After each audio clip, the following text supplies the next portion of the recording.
Are we ignoring a global health emergency? As the world battles various global health challenges, there's a new storm brewing. One that could soon shake the very foundations of public health. An outbreak that's been simmering for decades has now exploded into something far more dangerous. This is not about COVID-19 or Ebola. It's about Mpox, a virus that's sweeping through Congo like wildfire. Now picture this. Over 21,000 cases reported in Congo alone this year, and the numbers continue to climb. The WHO, or the World Health Organization, has already raised the alarm, declaring this a global health emergency. The situation has worsened in recent months, with a more infectious strain now emerging in the eastern province of South Kivu, spreading faster than ever before. But here's where it gets truly worrying. This isn't just about numbers. Eastern Congo is a region already on the brink. Imagine living in a place where violence from over 120 armed groups is a daily reality, where millions of people are displaced and healthcare is barely accessible. In the midst of all this chaos, Mpox is rapidly claiming lives. Over 720 people across Africa have already succumbed to the virus. Dr. M.M. Robert, the medical director of Kavumu Hospital, shared a grim reality.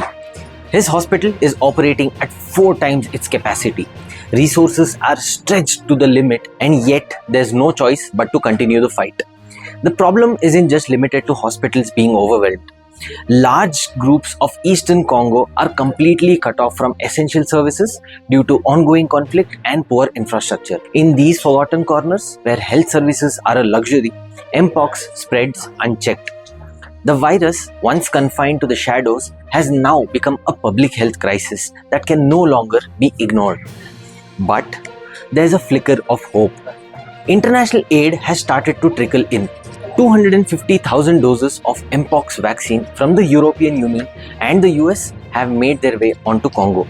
Yet, experts believe this is just a drop in the ocean.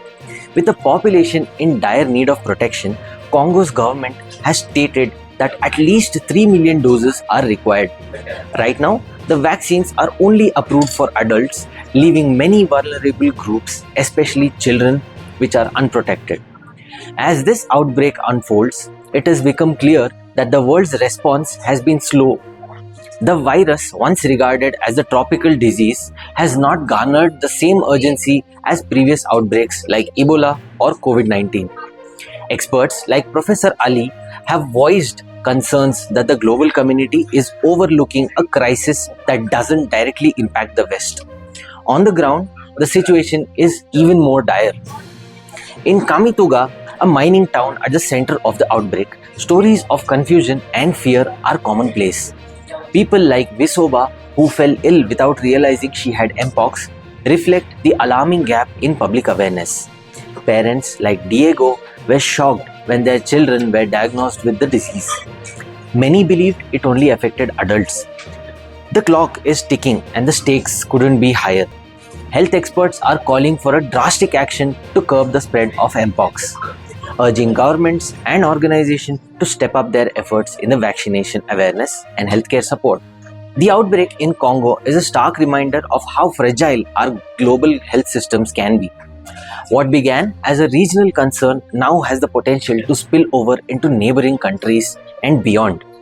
Will the world respond in time, or will we watch yet another crisis unfold before our eyes?